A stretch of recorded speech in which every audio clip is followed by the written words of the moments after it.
My parents sold my car to pay for my sister, so I showed up with her college dean. I always knew I ranked second in my parents' eyes, but I never imagined they'd actually sell away a part of my independence just to make things easier for my sister. Back in college, I juggled 2 part-time jobs just so I could afford a beat-up old Toyota. It wasn't anything fancy, but it was mine. I spent weekends cleaning houses and tutored high school kids on weeknights, scraping together every penny I could for the down payment. But before I dive into all that, let me say this, I've noticed the channel's been slowing down a bit lately. If you're here and you like these stories, hitting that subscribe button is the easiest way to show support. It's fast, it's free, and it really helps keep this community growing strong. That car wasn't just a vehicle, it was my ticket to freedom. It meant I could accept a job out of town without relying on anyone else. It symbolized escape. Hey, before you go, please subscribe to our channel and drop a comment telling us where you're watching this video from. But to my parents, it also turned into bargaining power. One weekend, I was away at an internship, a leadership seminar that could have changed my entire career path. When I came home and saw my car missing from the driveway, my first thought was that it had been stolen. I rushed inside, heart pounding, only to find Mom barely glancing up from the couch. "Oh, you're back early," she said, sipping her tea. "We needed to help your sister with tuition, so we sold the car. She's starting at that private college next semester, remember?" I froze, stunned. My hands trembled so hard I could barely speak. "You what?" I finally managed to choke out. Dad laughed from across the kitchen. "Don't be so dramatic. It was just a car. You're smart. You'll figure something out. Your sister deserves a good future." That word, deserve, slammed into my brain like a gunshot. Like I didn't deserve anything. Like I hadn't fought tooth and nail for every inch of ground I stood on. Mom added, "Besides, you weren't really using it much anyway. You mostly walk." I couldn't believe what I was hearing. That car had my name on the title. It was legally mine. I'd poured every last cent I had into getting it road ready. And now it was gone just like that. And they weren't even sorry. No, they were proud. "You should be happy for your sister," Mom said, like I was some villain in a twisted family soap opera. "You know how hard she's worked." I wanted to scream. Worked? She'd failed half her classes last year and was now talking about finding herself through travel and dance electives at a school my parents couldn't even afford. And yet, they bent over backward to make her life easier. Without another word, I stormed out. I couldn't cry, I was too furious. That night, I crashed on a friend's couch, numb from betrayal. Sleep didn't come. I lay there, staring at the ceiling, replaying every time I'd helped pay a bill, loaned money for groceries when Dad's paycheck was late, or skipped hanging out with friends. Also, I could save up for that stupid car. They took what was mine and handed it to her like I was disposable. But something shifted inside me that night. I realized I'd spent my whole life chasing their approval, begging for their attention, trying to earn their respect, hoping for the day they'd say, "We're proud of you." But that day wasn't coming. Not because I wasn't worthy, but because they'd already decided I never would be. So I stopped trying and started planning. Not for revenge, not yet, but for freedom, for silence, for distance. I poured all my pain into building a future that didn't need their blessing. They sold my car? Fine. I'd build something they could never take away, something they'd never see coming. That same week, I moved out, not just from my parents' house, but from their whole orbit. I found a tiny apartment above a bookstore, about an hour away. The landlord was nice, but the floorboards creaked and the heating barely worked. Still, it was mine. I took a full-time job as a campus assistant and spent every night and weekend working on a project I dreamed of for years. It was a digital platform designed to help first-generation college students find affordable scholarships and connect with alumni mentors. I named it Pathlight. I didn't tell a soul what I was building, especially not my parents. I went radio silent. No calls, no updates, nothing. At first, they didn't notice. Then they sent a text, asking me to pitch in for utilities again. I left that message on read. A few days later, Mom sent me a message, "Your sister's laptop broke. Can you help?" I didn't reply. The silence between us became its own kind of soundtrack. Meanwhile, Pathlight was catching fire. I poured everything I had into it. Every student who felt invisible, every kid who'd been told they didn't matter, every sibling pushed aside. I built Pathlight for all of them. Within 9 months, a major educational tech company acquired it. I signed the deal quietly in a small cafe and walked away with enough to wipe out my student loans, put a down payment on a car, my car, and create a future that didn't depend on scraps from anyone else. Then the real surprise came, an invitation to speak at my old university. The dean, a sharp, humble woman who had once pulled me aside and said, "You have something the world hasn't seen yet," had been following Pathlight's rise. She asked me to speak to the board about new models for student success. She also casually mentioned she was thinking about shifting the university's fundraising contracts toward more progressive, student-centered agencies, and that she'd heard I was starting my own consulting firm. That was my moment. I wore a crisp navy blazer and pulled into the campus parking lot in a black Tesla. Not a show-off, but as a quiet statement, I didn't need their approval anymore.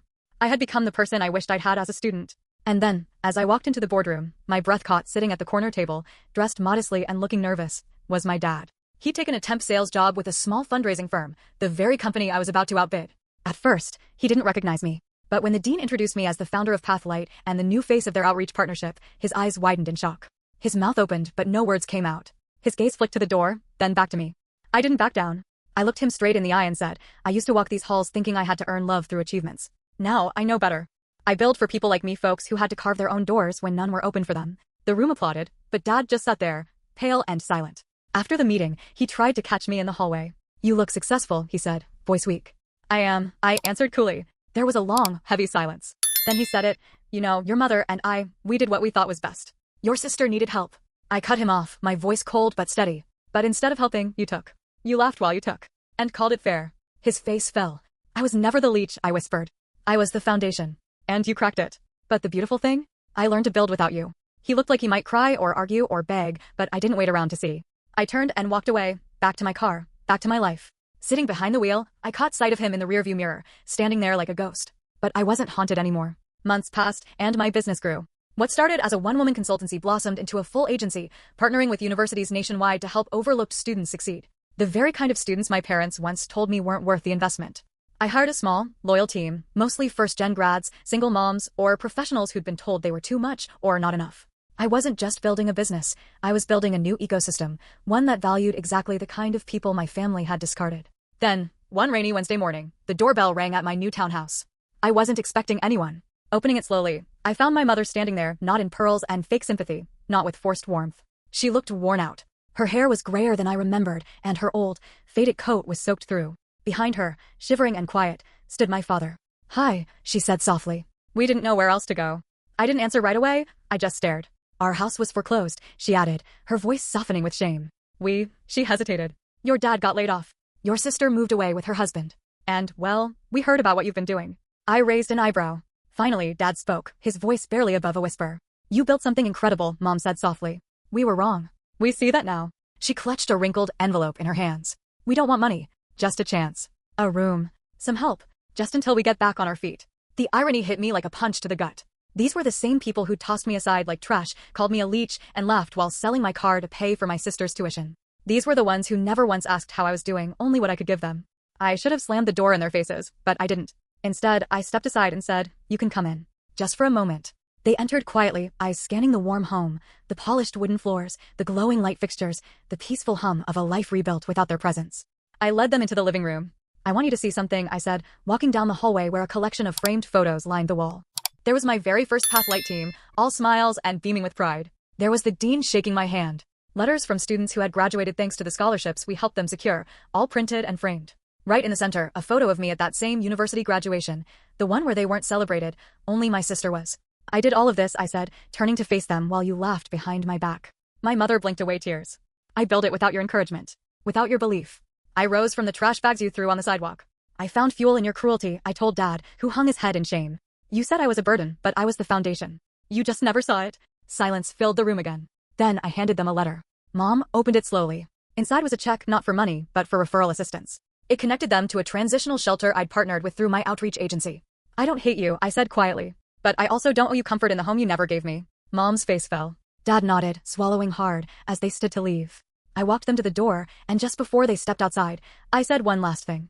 They turned to me as I pulled my keyring from my pocket and held up one key. "Do you recognize this?" I asked. "This is the office you used to park outside of, the business you mocked and called a waste of time. I bought it last month. It's now the headquarters of Pacified." They both froze. I tossed the old key into their hands. "Keep it," I said. A reminder that sometimes the ones you push out are the ones who come back to own the whole building. I closed the door gently. Not in anger, not in revenge, just in peace.